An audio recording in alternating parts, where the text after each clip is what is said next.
So very welcome. Thank you for joining us. Thank you.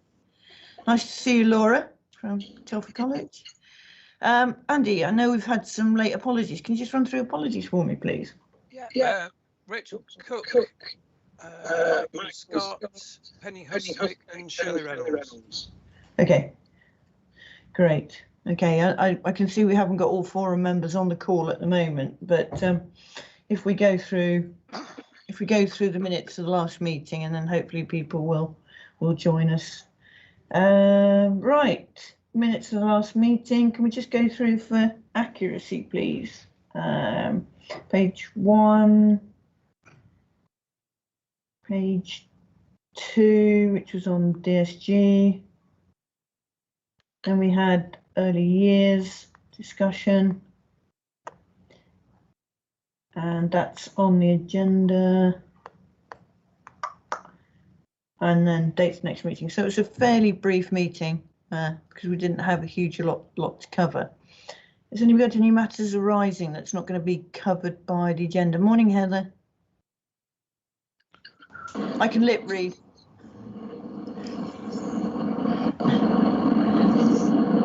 Any matters arising?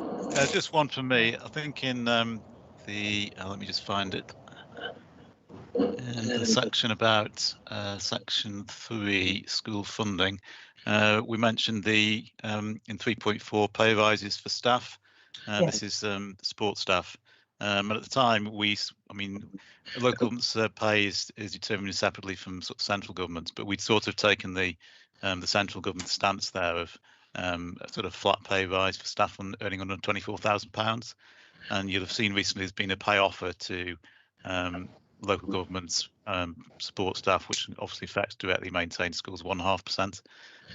So it is a little bit different from what we'd assumed. For the maintained schools for which we do the financial monitoring, for most schools it's led to a fairly modest increase in costs compared to what we've got in. But just for sort of information, as we referred to it in the previous minutes, it obviously is going to be somewhat different to what we'd assumed then. So we're saying 1.5% is looking like it's... That's the pay offer. I mean, I suppose if it's a pay offer, it normally assumes it's not going to be less than that.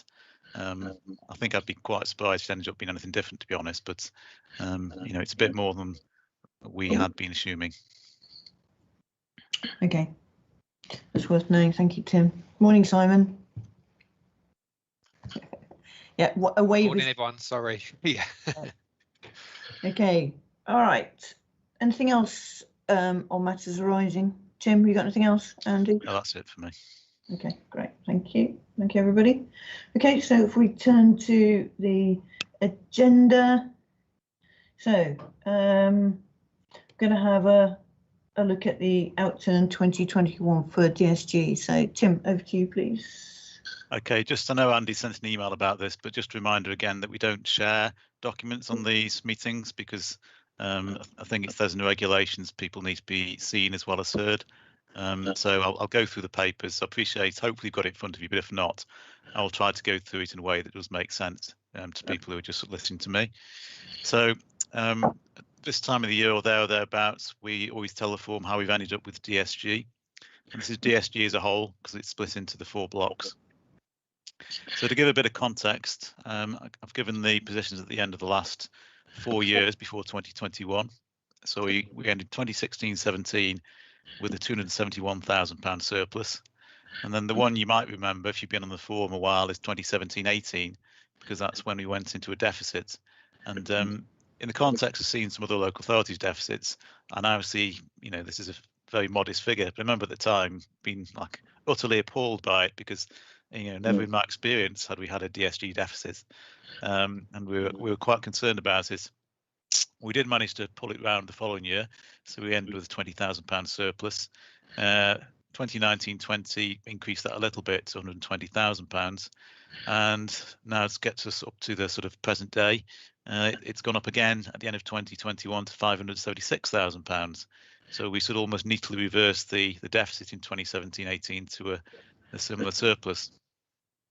I did have a look around to see if I could find much about other local authorities' DSG positions and found it surprisingly hard to get all the information. But I think it's we're fairly sure that's a relatively healthy position compared to many other local authorities, some of which have multi-million-pound deficits on DSG. And I remember in 2017-18 being a little bit concerned that we were going to be heading down that route, because once you start overspending, you've set the sort of the pattern for the next year. So it can be very difficult to then pull yourself out of this position. But we've managed to do that. And I should say with some help from the forum, because again, you may recall for a couple of years we were asking members to vote for a 0.5% top slice in the schools block, just about £600,000, which forum members agreed to in the context of the high needs position, and that definitely helped us to control the position. So sort of retrospective thanks to that for people who were on the forum at the time. In terms of, how we sort of did in 2021, I mean, there's a lot of stuff that goes on with DSG, but one thing it is worth mentioning to you is that for many authorities, a big pressure in the last few years has been independent sector placements, sort of what's sometimes called out of county, out of area. So these are children and young people who aren't in special schools, they're in some sort of residential provision or sort of out of area provision. Tends to be the most expensive sort of type of provision in high needs, and it doesn't take an awful lot of increase in numbers to increase expenditure by an awful lot. And again, like other authorities a few years ago, the trajectory for us was quite sharply upwards for those placements, which is a big area of concern. Last 2-3 years, we've managed to control that, I think, remarkably well. Nothing to do with me, but quite a bit to do with a couple of colleagues in the call, Natalie and Simon. It just shows what a focus on a particular area can do. Not to say that issue's gone away, because it hasn't, but we certainly managed to sort of stem the increase, which was contributing a lot to our position, and that's led, at least in part, to us being able to have a relatively okay year in 2021. There is a general caveat which applies to all the outcomes from last year, which is it was a unique year. Well, we hope it's a unique year, certainly not a year we've experienced before, both for the schools and the LA. So I think extrapolating financially from 2021 to other years is a bit riskier than it would be otherwise. So nonetheless, it's obviously a pretty good position from our point of view. Hopefully it gives you as a forum confidence that we are managing the position. And again, I should also say that we're able to do this because we do generally have pretty good relationships with schools and other providers. It is much more possible and easier to control expenditure and sort of have good provision if you have good quality conversation with people, and everyone feels that we're all pulling the same direction. It's not sort of the LA versus schools, it's a collegiate approach, and I think we still managed to do that pretty well. So again, just like the 0.5%, where I was sort of appreciating the forum's efforts in that, I think appreciate the efforts of you and the wider schools community and other providers, colleges, other providers, because it does make it much better if we can work together for the children and young people, but also financially. Yeah, I get that. So just a caveat that all positive stuff, but it's not that the pressures in high needs are going away, because they absolutely are not going away. It's also worth noting that we did have, as we'll see in the high needs paper, more funding coming in the last couple of years, and that absolutely helped as well. So we turn to maintain school balances. Again, a sort of a healthy position in the sense that the balances actually went up quite a bit in 2021. And there's also always a bit of a balance in school finances. On the one hand, we don't want schools in deficit, but on the other hand, school funding is not there to build up balances. It's there for the children in the school at the time. Yeah. So it's quite a hefty increase, as you'll see, in the general revenue balances. And we do have a balances survey which we run. And in other normal circumstances, such an increase in maintained school balances, I think, would have led to us to take quite a strong focus on that, and require schools to provide pretty robust explanations of what the plans are for the monies. Now we are still going to be running a survey, and we will still be challenging schools on that. But again, we are also very mindful that, as I said earlier, 2021 was not a normal year. It was very difficult for people to predict the net effect of CV19. And I can remember in the first half of the year, a number of schools contacting us concerned about the impact of, for example, no income coming in for before and after clubs, and the effect that would have on the school budgets. And I remember also saying at the time, yes, you're right, I appreciate that, but let's look at it in the round. And we can't really tell until the end of the year what the net impact's going to be. And again, the caveat is it does depend on individual schools, as always. It's not like every school has, increased the balances like this. But nonetheless, it does appear overall there were some sort of countervailing savings for many schools, which have led the overall position to be okay. So just to repeat, we will be running a survey, but we won't be sort of taking quite the same approach we would have done if the balance has gone up in a normal school year. And again, this is only maintained schools, of course. Academies are outside our purview with regard to this. It's interesting, Tim, because you'd think then the majority of that money is sitting in primary schools, isn't it? Because there's only two maintained secondaries, that's right. So it's a lot of money across those primary schools, isn't it? It is, yes. I mean, 7 million is yes, it is. It's a frightening amount of money. Chris DeBell. Hi, I was just going to kind of explain it from my point of view, in that we had money come through to us in March, a load of money come from the DFE in March, so we couldn't spend it within that budget year. So mine's much healthier than it's ever been before, but it'll be gone by this time next year because it's going on toilets, facilities and things that we're limping along with. So I think lots of schools, if they got that payout in March, it meant that you couldn't actually utilise the money before your budget closed down again.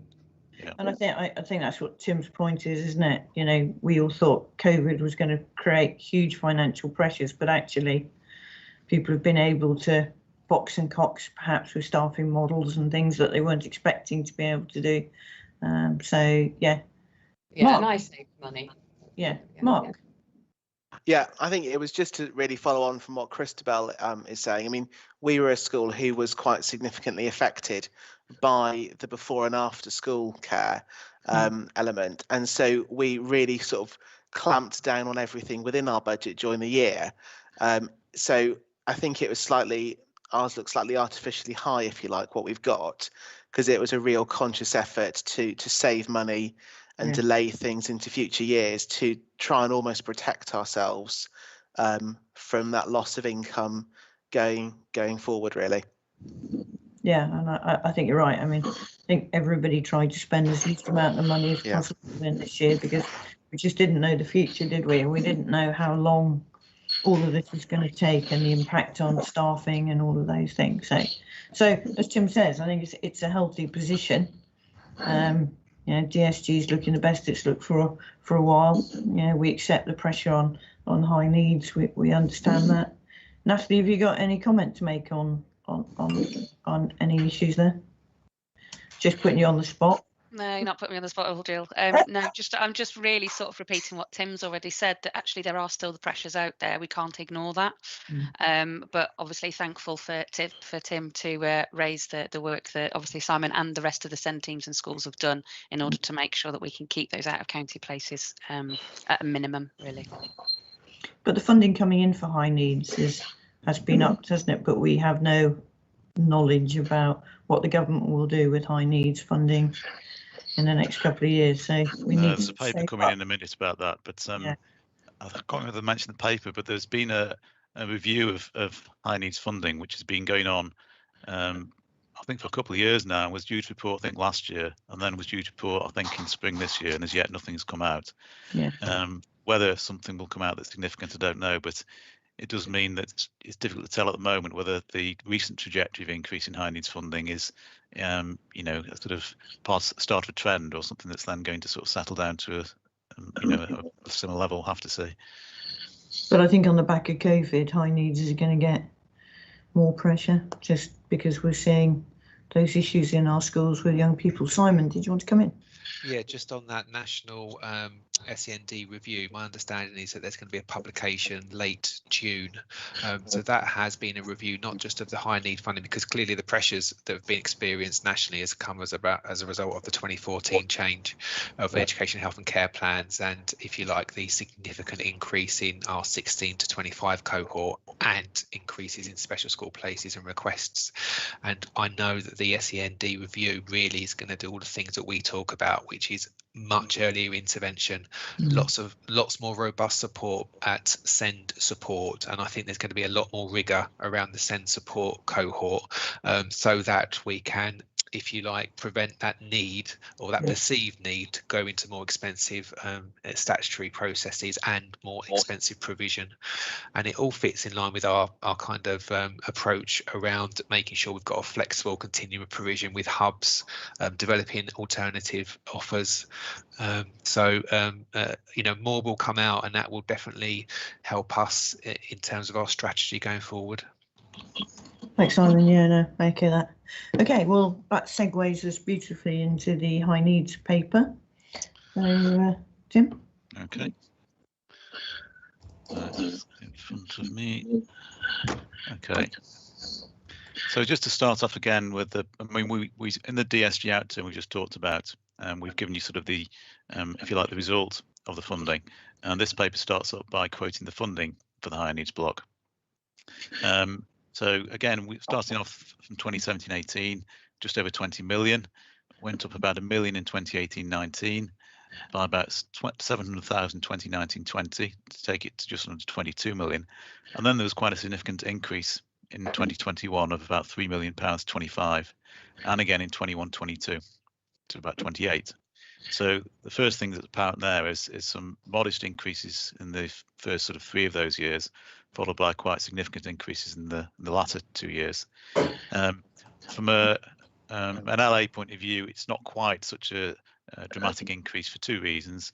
One is that in the early years, we had a couple of years where I mentioned earlier, the Forum had voted £600,000 or so across from the schools block, and that stopped in 2021 because we had an increase in funding. And also in 21-22, about £500,000 of the increase is just transferring teachers' pay grants monies to the high needs block. So there is some sort of moderation in what looks like, you know, the big increase in the last couple of years. But nonetheless, even having taken those 2 things into account, it is clear that there's been a significant increase in funding in the last couple of years, and that's obviously enabled us, as we showed earlier, to keep high needs under budgetary control. So I did sort of mention that we've done okay in terms of balances, but if we turn to sort of, if you like, the more negative or sort of cautionary approach, yes, we increased our DSG balances at the end of last year by just under £400,000, but that's in the context of an increase in high needs funding in the year of £3 million, or 2.4 if you net off the Forum contribution.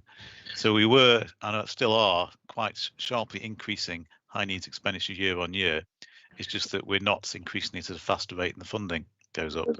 So if the funding then sort of didn't go up next year and nothing else changes, then we potentially will have a problem again.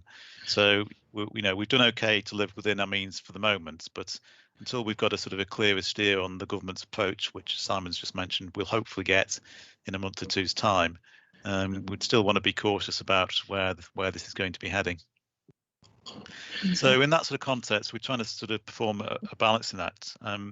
We've got, we think, a bit of flexibility financially at the moment, and we'd like to use that, again, in line with what Simon said, to try and sort of be a bit more strategic rather than reactive in high needs, and try and make the system more robust and support earlier intervention. And in that context, we just wanted to outline to the forum some sort of plans and proposals we've got around high needs. So if we start off with the biggest sort of amount of expenditure in high needs on special schools, we're trying to keep the number of places in special schools relatively stable. So, we don't want to just respond to the pressures by increasing specialist placements. I have to say there is considerable pressure on that approach at the moment, but that is the authority sort of intention to do that.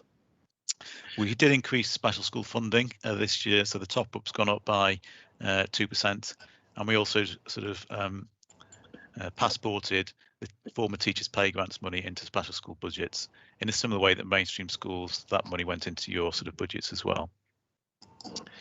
And we move on to sort of other developments. So we fairly recently opened 2 new high needs units, as you'll know, both managed by Horton but located in Hollingswood and Old Park primary schools. And we've got plans for 3 further units to open. It says September here, but that may or may not happen in all cases. But we've got one at Rockwood Wood Infants, which provides provision for bridge pupils.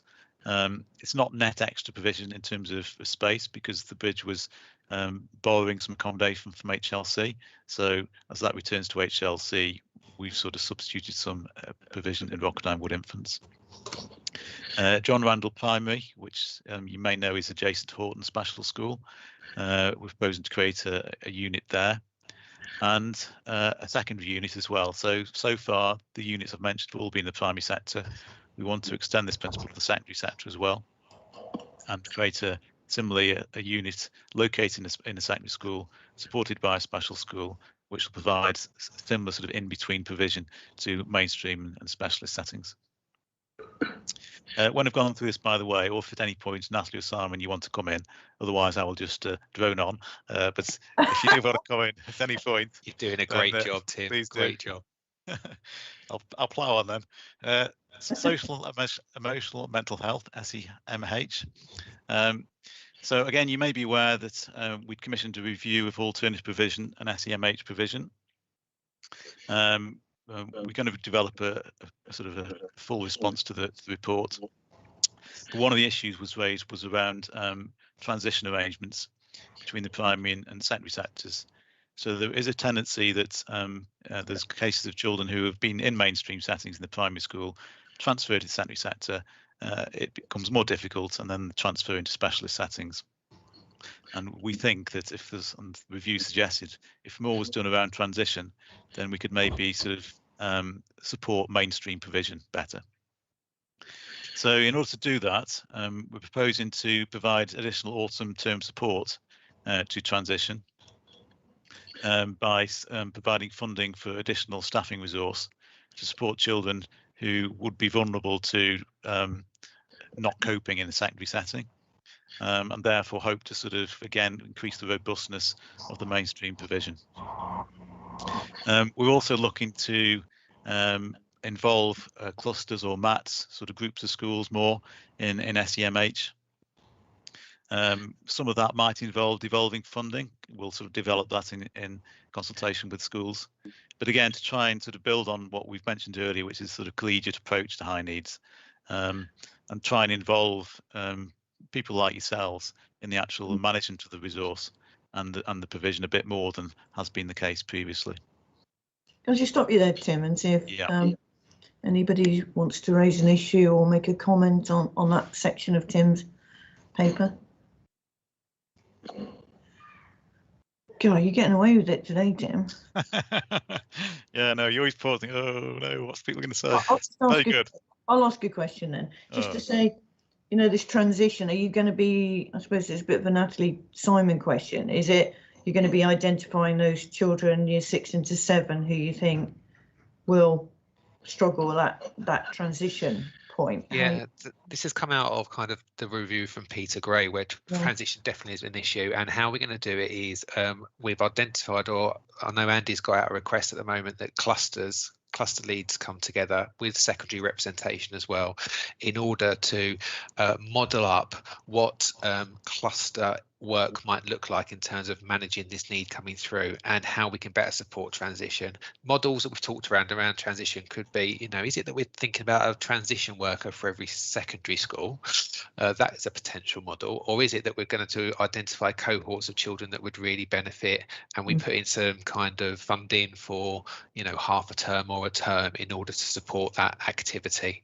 So what we want to do is we want to explore that with schools really quickly, because we haven't got much time until autumn, to try and get that up and running. And I think it's really critical that we do that piece of work, because we've because I know, because secondary schools are telling me that the year 7 cohorts are finding it particularly difficult to settle, given, you know, the amount of time they've been out, and it is that readiness to learn, you know, that's been a real challenge. This would also complement the summer school activity that I know a lot of schools are doing as well. So we just want to, but Jill, I've got to be honest, we need to come back out to schools, because I don't want it to be the local authority telling people. I think it's about you telling us what you need, really, and that's what I think we need to get more of. That kind of, you know, you tell us, well, what would help in terms of supporting earlier intervention. And I think it's, you know, I think it's that work at the end of in year 6 into year 7, because we've done quite a good piece of work with Telford College where she's based with our year 11s and then supports the transfer into post 16, because it was the big issue post 16, wasn't it, around NEETs and dropout rates and all of that. How to fix that? It's the same model, isn't it? Very similar model. So actually, yeah, thank you, because that's a good hook. We could use that as a, as a starting point, definitely for this term. But I think it'd be really welcomed, and I know the primary heads get really exasperated when they've done all this work, and I know Christabel's talked about it for many years, that they come in to secondary and they fail like in week 1 term, first half term. Christabel, do you want to come in?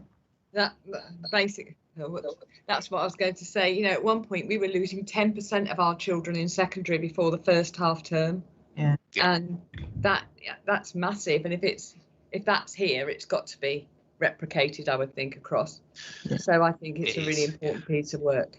Yeah. Okay. And it absolutely echoes everything we're seeing in terms of the Linden Centre, in terms of that support, in terms of BSAT, and it is one of the challenges that we put in across that authority, is that actually, we've got children that have managed so well in primary and then they struggle in secondary, and it's that transition between, and we've noticed that this year. Well, in fact, I remember, because was it my first? Yeah, anyway, within my first year, I remember sitting around a table at Fair Access Panel, the first one in September, and there was 7 year 7 children being brought to the first panel in September, and I thought, how is this even happening? And then it happened again last year. So we need to really identify that transition support and get it right, So absolutely. Okay, I'm definitely getting a sense, Jill, that this is something that we need to work on, absolutely, and that feedback is really helpful. And I think as we're doing all the transition work at the moment with our primaries, so we know the children who are being identified at risk, we'll know, pretty soon into June, who those children are and where we see the need. So I think we'll have the data pretty quickly. Okay. So it's just about identifying the resource and what that looks like and how it's managed. Okay. Yeah. Great. Thank you, Tim. That was that gave you some breathing space. Would you like to carry on? Pass on. So we're now on to the Scnd Innovation Fund. So again, for members, hopefully aware that we have a fair share fund. We didn't used to call it that. We used to call it SEN Contingency, but it's been rebadged last year or so. So previously, we just had £100,000 in that, which we distributed on a formula basis to schools, mainstream schools. And this is for schools which had more SEN in the school than demographics would suggest. So SEN doesn't follow in a one-to-one progression from demographics, but it is obviously strongly related. More pupils, more deprived pupils, more low power attaining pupils generally means more SEND. So the principle was schools where SEND outran those indicators, we would give some more money to on a Formula 8 basis. And we extended that, so we now have also a discretionary element which schools can apply for to the local authority, which is, again, if schools feel that they are getting financially hit by the cost of supporting SEND in school, if they have the chance to make a case to the local authority, and if we accept the case, then we will allocate additional funding. We put another £100,000 in 2021. We spent similar to that amount, and we've allocated again money this year, and we are sort of almost keen for schools to apply to this fund, because we want the message to be firmly out there that doing the right thing with SEND, being as inclusive as you possibly can, doing your best to support people in mainstream schools, doing all that stuff shouldn't then lead to a financial hit for the school. And I think sometimes there has been that feeling that schools who do the right thing end up struggling financially because as a result of the cost of the support that's been put in. So we're very keen to prevent that being the case, and for schools to feel that isn't the case. So we are keen for schools to apply to this fund. We will, of course, only distribute funding where we think the case merits it. But I think we would still feel there may be schools out there who do have a strong case, but either through sort of either lack of awareness or the sense that, well, we'll just cope because that's kind of what we do, don't apply. And so we are keen for schools to to apply. So that's that there. We're also planning to develop, and this could take a bit of time, but we're starting to do the work now, a unified banding system for SEND.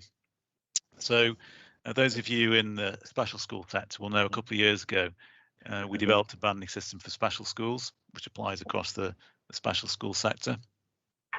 We want to try and develop this same principle to the mainstream sector, such that in theory there should be one sort of, if you like, almost settings blind sort of principle of funding about SEND. So we fund the needs of the child, you know, regardless of where they are, taking account of, you know, individual school circumstances such as, you know, PFI and the size of the school and such like.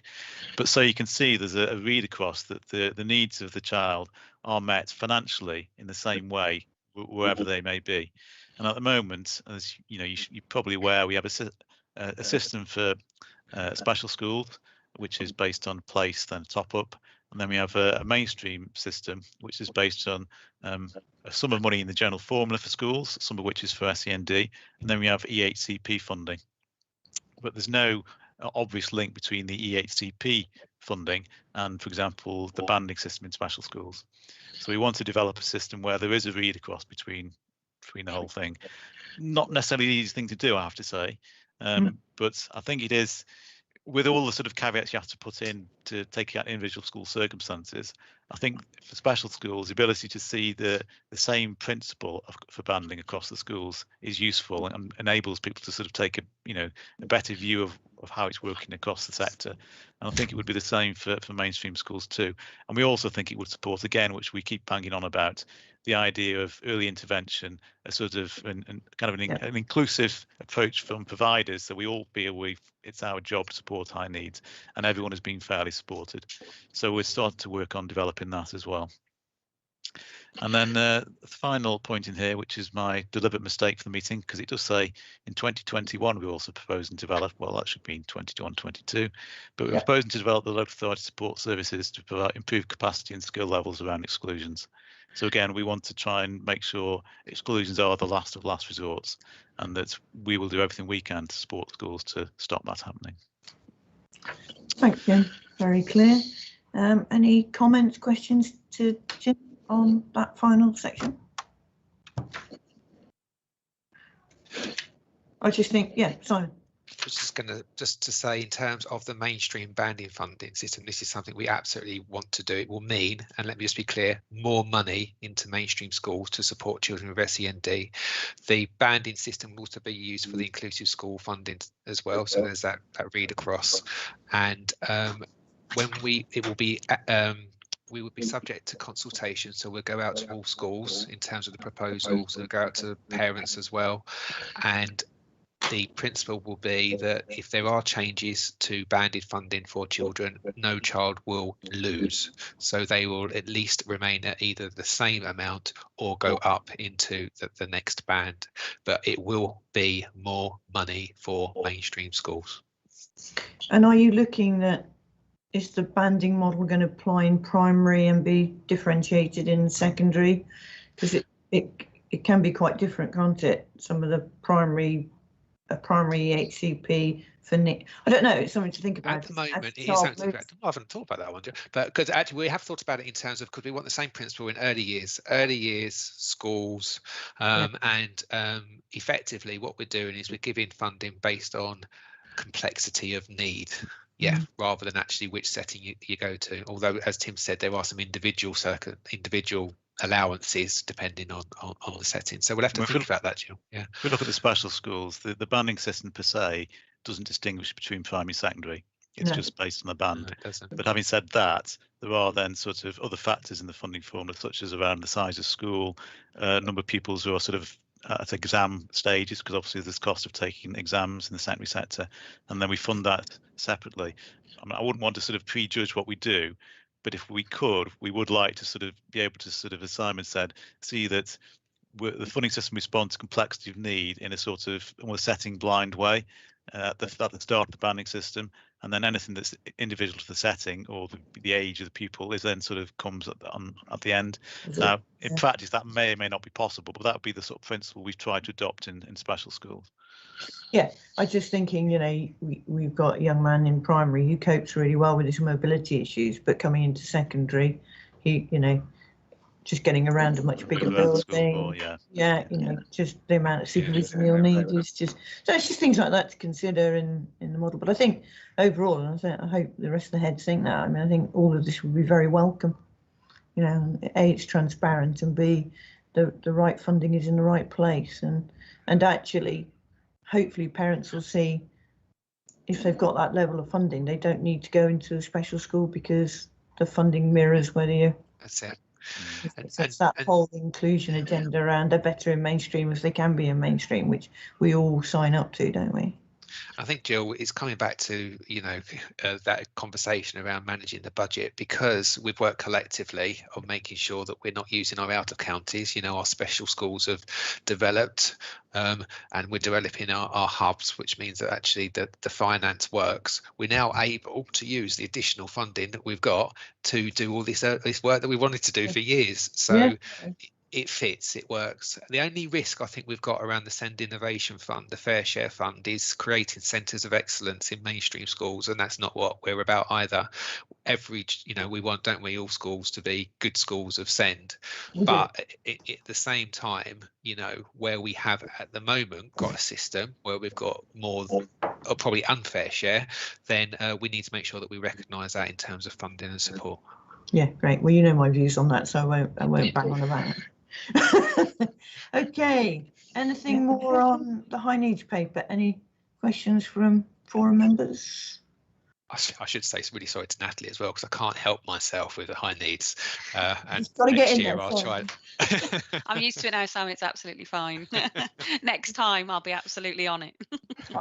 I'll do chair's discretion and say, sorry, Mr. Wellman, you know, it's not your specialist area anymore. Right, good. Thank you everybody for that. And now we delayed forum to have some discussions around early years, because that became quite a big discussion at our last meeting. I know, Simon, you've been doing some work on that. There's been stuff out on the notice board. So Tim, do you want to take us through quickly the early years sort of overview? The paper itself is quite short because, as Jill's just mentioned, well, let's just sort of see where we came in. So in January, we talked about early years in the context of the early years budget, and most specifically in the context of the monies we retain for central early years services. So that's something the forum votes on. So there was quite an extensive discussion about that before the vote took place. And the forum supported what we proposed to retain, but with a caveat that more information was requested in terms of the early years services provided by the local authority. So we did talk to some forum members about that sort of between January and now, because as Jill's mentioned, there was a March meeting that was cancelled that we had originally intended to take this to. And all this led to a fairly extensive amount of information going into the notice board, probably about a month ago, something like that, about the early years team of the local authority and what they do. And I've attached that as an appendix to the paper. So the paper itself is just pretty short and just sort of explains what I've just said. I will sort of do a brief run through the appendix in a minute, but just also to let you know that we've also distributed a bit more money to settings since the last forum meeting. Usually early years is funded on the base of January censuses, and it's used the January 21 census would have been used to fund 7 months, so from September to March. And instead, because of the impact of COVID, it was only used to fund 3 months, January to March, the spring term. So for us as an authority, that gave us a bit more money than we'd been anticipating because of the numbers in each census. So we basically took that amount of money and then we distributed that to settings in line with the funding they'd already received, because we didn't want to sort of get if you like, a windfall from changes in the way the DFE have done things. So it wasn't a huge amount of money, £161,000, but it was additional money that we distributed to settings, you know, and I hope sort of provided some reinforcement that we are genuinely trying to get money to the front line, 2 settings where we can. You know, we're not retaining money for the sake of it. We appreciate early years compared to, as we just looked at, high needs, and to some extent schools as well. In recent years, hasn't had much increase at all in its funding. And we mentioned quite a number of times in this meeting about early intervention. You know, and obviously the earliest point at which children hit the education system is early years. So we would like to support that sector as much as we can. Okay, so then there's an appendix, which, as I say, I'm not going to go through in great detail because it's been out there. You've hopefully had a chance to look at it. But the intention was just to describe what the team does, because particularly with a sort of the perspective of the forum, obviously the forum contains secondary sector members, college members, people who may not have sort of direct contact with the early years team, and yet we're asking you to vote on the early years budget. So hopefully it was useful to have this information out there, just to give people who don't have the sort of direct experience of the early years team, give us some idea of what the team actually does. So there's a bit of an outline of who's in the team, the number of settings which it supports, which is a lot, 200 or so. The sort of responsibilities of what the team do. We do have statutory duties to support sufficiency, to monitor the well-being of the sector. We provide support around wraparound and holiday care, as well as the statutory 15 hours. We look to make sure that early years is accessible to all children, so including children with high needs, for example. Just going through the paper.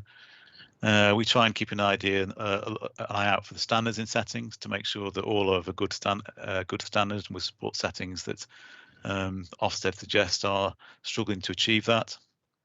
And then there's some data about outcomes for early years in Telford, which is usually suggests we do quite a good job of actually supporting children in the early years, so that they are as school ready as they can be. There's a section about safeguarding and what we do there to make sure statutory responsibilities are followed there. How we try to encourage networking in settings, because certainly in the PVI sector, there are quite a few very small providers. And I think part of the local authority's duty is to try and bring people together so that there isn't the sense of being isolated, that you are part of a wider community. So we try to do that. And we also offer training packages to early years providers. We are part of national organisations. We try and lobby government and talk to the government about things of concern to the sector. And then there's a little bit about the funding, which is the bit that we take to the forum, and it sort of reiterates what we sort of said last time, really, which is the vast bulk of the money is delivered to providers via the funding formulas, and it's a pretty modest proportion of the budget that isn't. I think over 98% it goes directly to providers of the money we get. That was about it, really. So it was a fairly brief run through, but I say, you know, I'm not an early member of the early years team, and this has been out there as well. So just to give you a flavour of what's in there, but I'll sort of pause there if there's any questions. Any question? I think it's a good paper, and I think it's really clear. And if people say they don't know, well, they need to read the notice board, and the information's out there and transparent. And yeah, I think that breakdown of the funding at the budget at the end, Tim, is really good, because I think it really does demonstrate how much money is passported to the settings. Any comments from forum members who've been involved in this sort of debate over the last few months? Everybody happy that we've got sort of the information that heads were asking for on this issue? I'll take that as a yes then. Simon. I was going to say it's great. I'm glad that colleagues do feel that they've got more information about the early years teams. Clearly, two colleagues who raised particular concern were Rachel and Claire, who are not at forum today. And just to kind of give a bit of an idea of how we've got here, we met with Rachel and Claire, and we've drafted this this information together because I wanted to make sure it did what we needed it to do.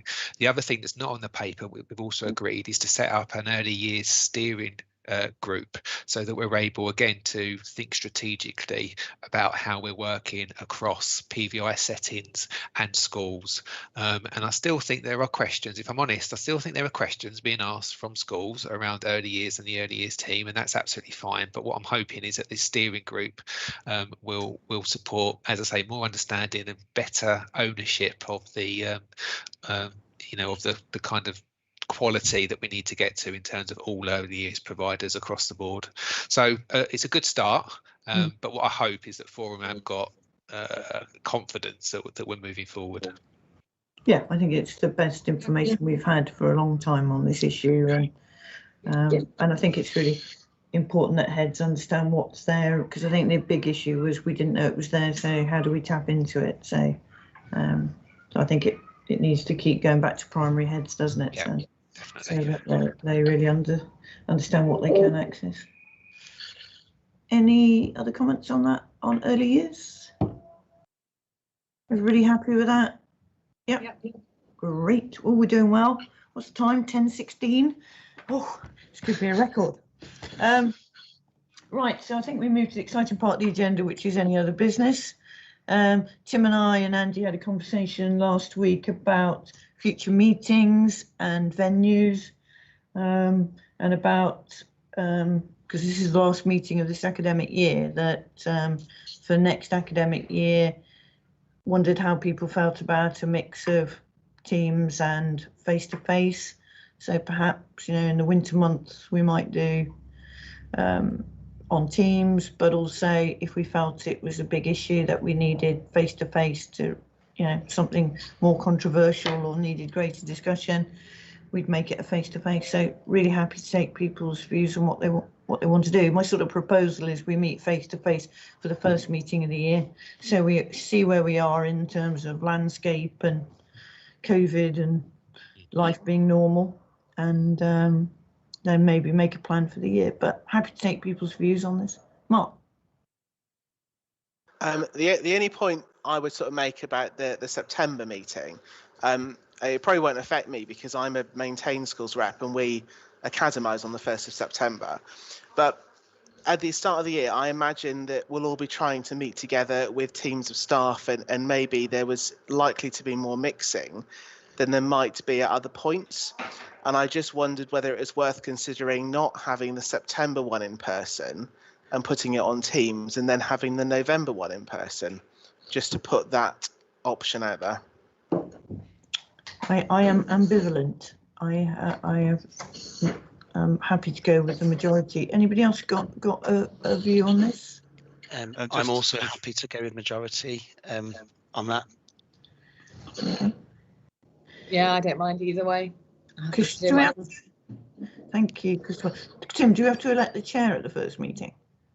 Yes, that's right, we do. Right. Yeah. Good thing comments I would have is that usually the November meeting tends to be perhaps the longest of the year and maybe the most significant, because we do tend at that meeting to ask the forum to vote on central retentions, with the exception of early years.